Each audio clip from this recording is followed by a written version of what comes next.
사람은 언젠가 반드시 죽습니다. 문제는 죽음보다 더 무서운 것이 남겨진다는 점입니다. 유산 때문에 피를 보는 형제, 휴대폰 하나 열지 못해 영정사진도 못 구하는 가족, 마지막 인사를 듣지 못해 평생 후회하며 우는 자식까지.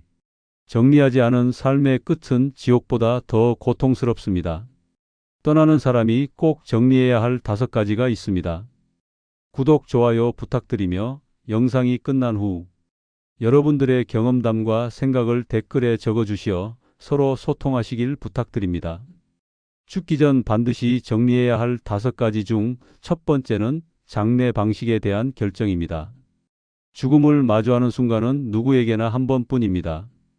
그런데 그 단 한 번의 마지막 장면이 준비되지 않았다는 이유만으로 엉망진창이 되어버리는 일이 너무나도 많습니다. 가족들이 혼란 속에서 눈물도 제대로 흘리지 못한 채 비용 견적서를 넘기며 장례식장 직원에게 이끌리듯 끌려다니는 현실은 상상 이상으로 잔인합니다. 화장할까요? 매장할까요? 라는 질문이 그토록 무겁고 피비린내 나게 들릴 줄은 누구도 살아있을 땐 몰랐을 것입니다. 장례 방식은 단순히 화장과 매장 중 하나를 고르는 문제가 아닙니다. 시신을 어떻게 처리할 것인지, 어떤 식으로 마지막 인사를 할 것인지, 누구를 초대하고 어떤 형식으로 진행할 것인지까지 모두 포함된 인생의 최종 연출입니다. 그런데 이 중요한 선택을 본인이 미리 정리해두지 않으면 남겨진 가족들은 엄청난 스트레스와 갈등, 심지어 재산 분쟁까지 겪게 됩니다. 우리 어머니는 절대 화장은 싫어하셨어. 라며 자식들끼리 싸우기도 하고 형제들 중 한 명이 독단적으로 장례를 치른 후 다른 형제들이 뒤늦게 찾아와 따지며 법적 다툼으로 번지는 사례도 있습니다. 장례 방식의 결정이 늦어지면 장례 준비 과정 전체가 지연되며 병원 안치실 사용료가 눈덩이처럼 불어납니다. 급히 결정된 화장 절차로 인해 고인의 마지막 얼굴도 보지 못하고 유골함만 덩그러니 남는 일도 허다합니다.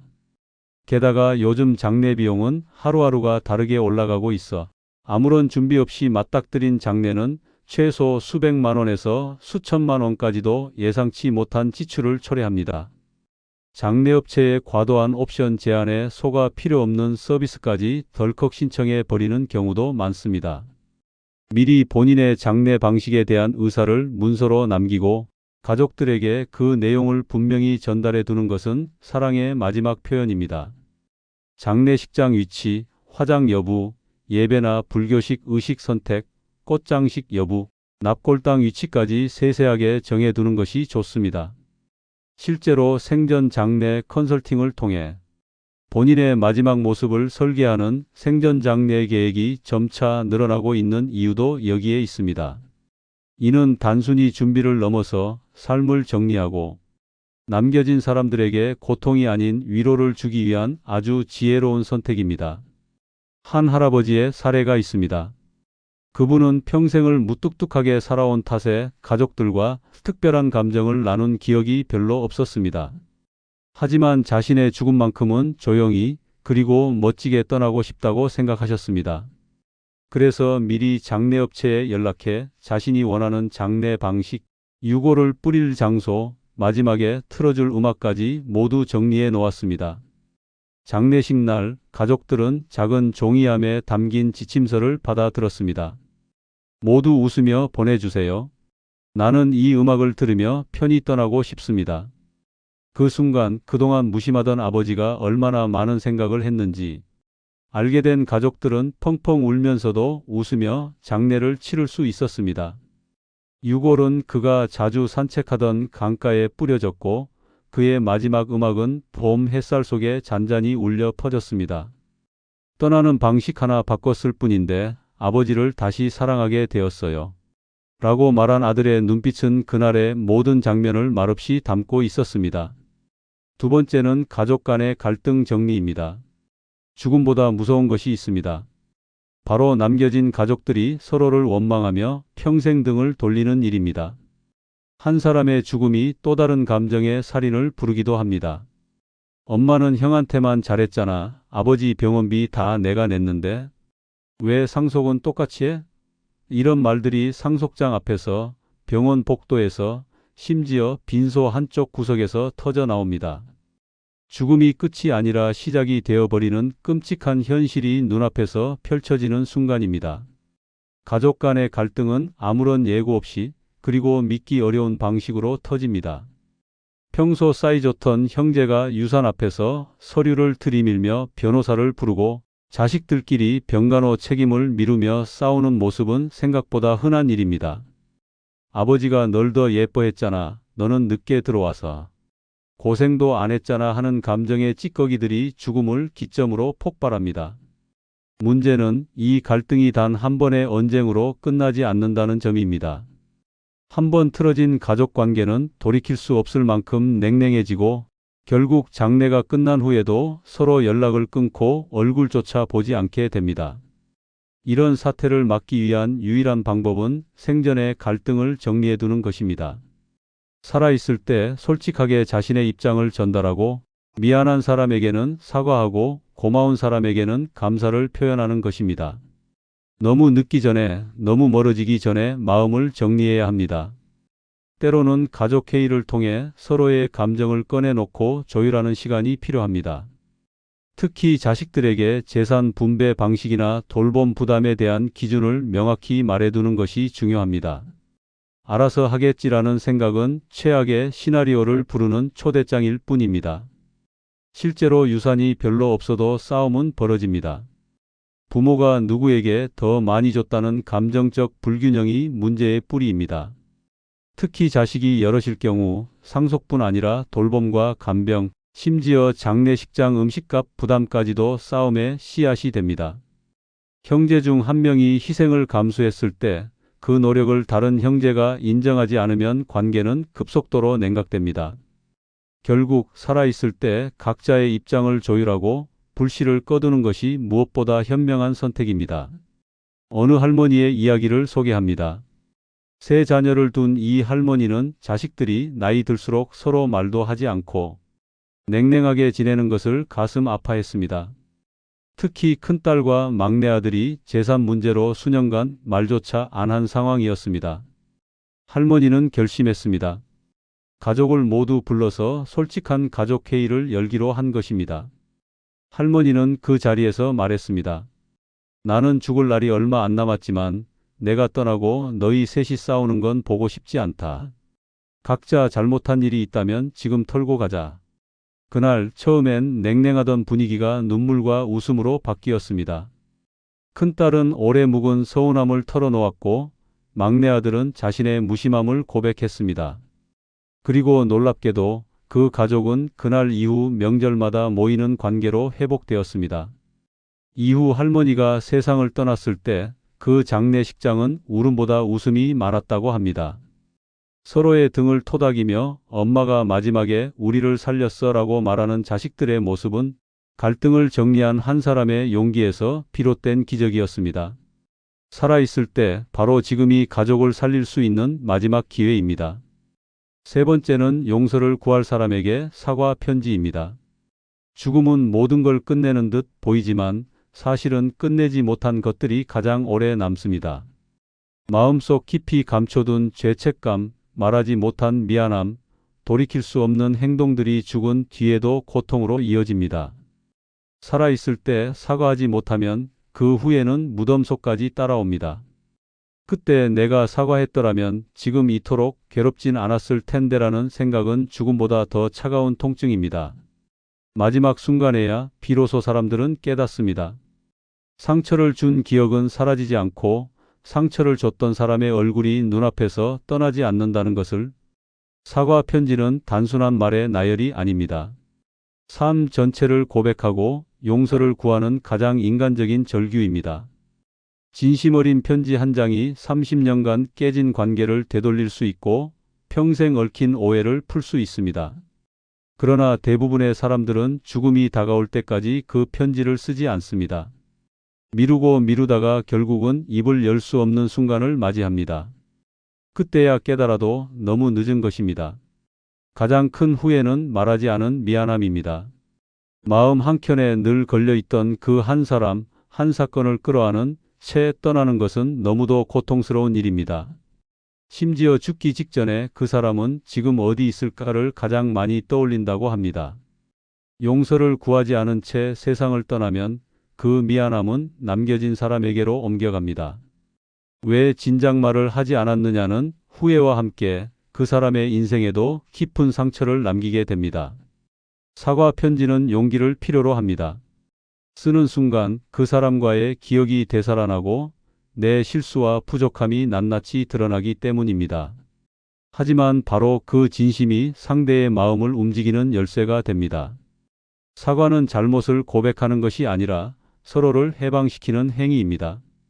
내가 준 상처를 인정하고 그 감정을 존중하는 순간부터 새로운 치유가 시작됩니다. 생전 마지막으로 해야 할 일이 있다면 그것은 용서를 구하는 일입니다.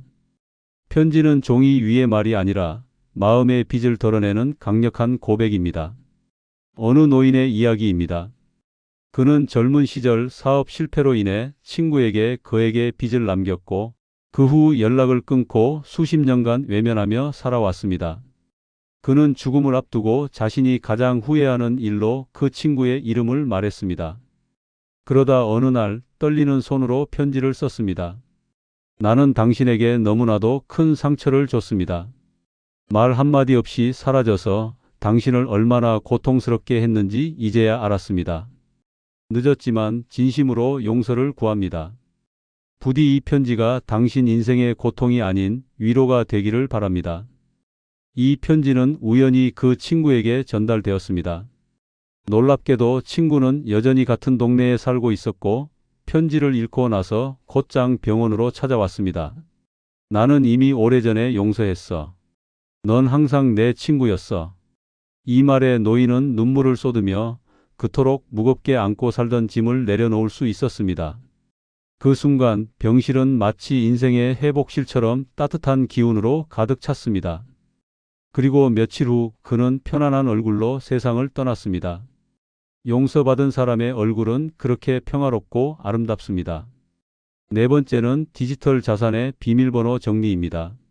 죽고 나면 모든 것이 끝난다고 생각하는 사람들은 디지털 세상을 너무 가볍게 보고 있는 것입니다. 스마트폰 한 대, 노트북 한 대, 이메일 계정 하나가 남겨진 가족들에게는 열리지 않는 지옥문이 될 수 있습니다. 고인의 휴대폰은 마치 보물 상자처럼 닫혀 있고 그 안에는 사진, 영상, 금융정보, 소셜미디어 계정, 심지어 가상화폐 지갑까지 잠겨 있습니다. 그 문을 여는 단 한 줄, 비밀번호 하나가 남아있지 않다면 모든 정보는 영원히 암흑 속에 묻히고 맙니다. 요즘은 대부분의 중요한 정보가 온라인에 저장되어 있습니다.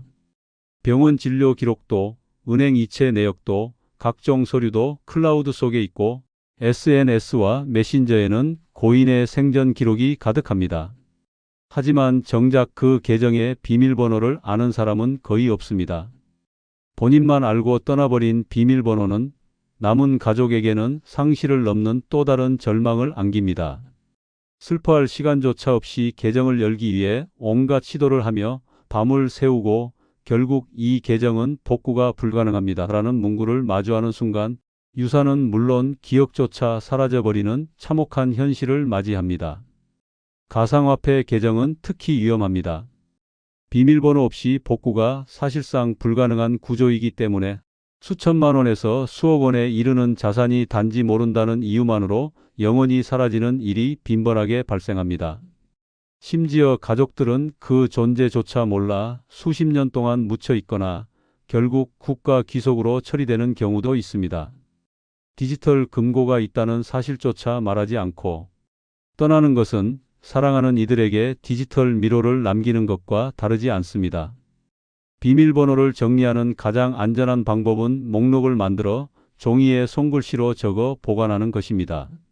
반드시 안전한 장소, 예를 들어 금고나 유언장과 함께 보관하는 것이 좋습니다. 클라우드나 USB에 암호화하여 저장하는 방법도 있지만 그 경우에도 접근 방법을 함께 남겨야 합니다. 무턱대고 저장만 해놓고 열쇠를 숨기면 아무 의미가 없습니다. 또한 계정별로 어떤 정보가 담겨 있는지 간단한 설명도 덧붙이면 훨씬 유용합니다. 남은 사람들에게는 그 한 줄 설명이 중요한 힌트가 됩니다. 한 할아버지의 이야기입니다. 그는 평소 스마트폰을 잘 다루는 노인으로 사진 찍는 것이 취미였습니다. 손자와 함께 여행한 사진, 아내와의 마지막 생일 사진, 병원 치료 과정까지 수천 장의 사진과 영상이 휴대폰에 저장돼 있었습니다. 하지만 어느 날 갑자기 쓰러져 병원에 입원했고 결국 의식을 회복하지 못한 채 세상을 떠났습니다. 가족들은 그의 스마트폰을 열려고 했지만 비밀번호는 아무도 몰랐습니다. 몇 번의 시도 끝에 휴대폰은 영구 잠금 상태가 되었고 그가 남긴 모든 추억은 그 속에 갇히고 말았습니다. 하지만 반전이 있었습니다. 장례 후 유품을 정리하던 중 책장 사이에 끼워진 작은 수첩을 발견하게 됩니다. 그 수첩에는 내 디지털 유산이라는 제목이 적혀 있었고 주요 계정의 아이디와 비밀번호, 그리고 어떤 사진이 어디에 있는지에 대한 메모까지 정성스럽게 적혀 있었습니다. 가족들은 마치 보물을 찾은 듯 수첩을 들고 환호했고 비밀번호를 입력하자마자 수천 장의 사진과 영상이 되살아났습니다. 특히 손자와 함께 찍은 영상 중 할아버지가 "이 사진들은 너를 위한 거야. 꼭 기억해줘라고 말하는 장면은 모두를 울게 만들었습니다.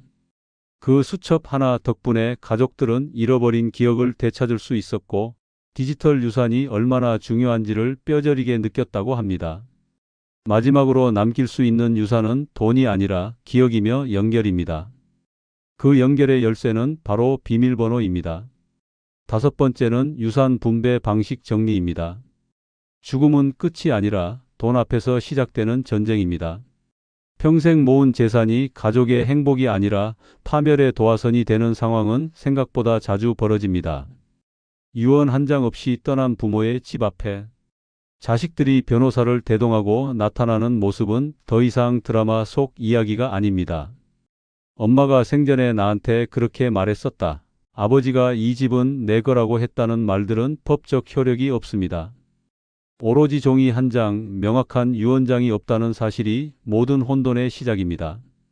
유산 분배를 정리하지 않으면 그 파장은 상상 이상입니다.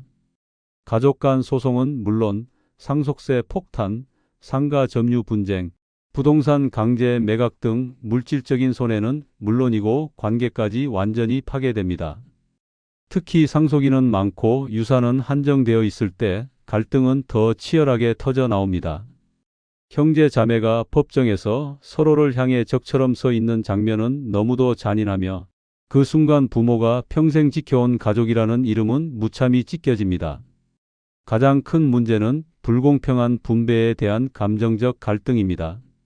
누구는 돈을 받아가고 누구는 간병만 했다는 불만이 수면 위로 드러나기 시작하면 상황은 걷잡을 수 없게 됩니다. 생전에 명확한 기준을 세우고 이유를 설명해 두는 것이 필수입니다. 재산이 많지 않아도 싸움은 벌어지고 오히려 작을수록 더 치열하게 다툽니다. 유산 분배는 단순히 액수를 나누는 일이 아니라 가족 간 감정의 균형을 조율하는 작업입니다. 유언장을 작성하는 것이 가장 효과적인 방법입니다. 법적 효력을 가지려면 자필 유언, 공정증서 유언 등의 절차를 지켜야 하며 내용에는 누가 얼마를 어떤 방식으로 받을 것인지 명확히 명시해야 합니다. 특정 자식에게 더 많이 줄 경우 왜 그렇게 했는지의 사유도 덧붙여야 나중에 불필요한 오해와 분쟁을 막을 수 있습니다. 또 상속세를 고려한 자산의 분할도 중요합니다. 무작정 나눴다가는 남은 가족들이 엄청난 세금 부담을 떠안게 되는 경우도 많습니다. 한 할머니의 사례입니다. 이 할머니는 평생 작은 가게를 운영하며 세 자녀를 키웠습니다. 그런데 한 자식은 서울에서 성공한 사업가가 되었고 다른 둘은 평범하게 살고 있었습니다. 특히 둘째 딸은 몇 년간 어머니를 간병하며 시간을 보냈습니다. 할머니는 유언장을 작성하며 이 가게 건물은 둘째에게 넘기겠다고 썼고 그 이유도 덧붙였습니다. 이 아이는 내 손발이 되어 나를 돌봐줬다. 그 정성을 나는 돈으로라도 보답하고 싶다. 할머니는 가족 모두를 모아 그 유언장을 직접 읽어주었습니다. 처음엔 정적이 흘렀지만 곧 장남이 말했습니다. 나는 어머니 뜻을 존중합니다. 저도 제 몫은 충분하니까요. 그 순간 막내가 웃으며 그래, 엄마 고생했어. 이게 맞는 거지라고 말했습니다. 할머니는 눈시울을 붉히며 너희들이 이렇게 말해줘서 정말 고맙다고 말했습니다. 그녀는 떠나기 전에 가족의 갈등을 막았고 그 결정 덕분에 자식들은 지금도 명절마다 모여 웃으며 어머니 이야기를 나눕니다. 유산은 돈이 아니라 사랑과 정의의 균형입니다. 생전에 그것을 정리하는 용기야말로 남은 이들을 위한 마지막 배려입니다. 누구에게 얼마나 줄 것인가 보다 더 중요한 것은 왜 그렇게 하기로 했는지를 미리 말해주는 따뜻한 설명입니다. 그것이 상속을 넘어 유산이 되는 순간입니다. 여러분, 죽음은 피할 수 없지만 남겨질 혼란은 미리 정리할 수 있습니다. 단 한 줄의 사과 편지 하나의 비밀번호, 명확한 유언 한 장이 누군가의 인생을 지옥에서 건져냅니다. 준비 없는 죽음은 파멸을 낳고 준비된 죽음은 사랑을 남깁니다. 떠나기 전에 정리해야 할 5가지, 그것은 내 삶의 마지막 책임이자 사랑의 유산입니다. 끝까지 시청해 주셔서 대단히 감사합니다.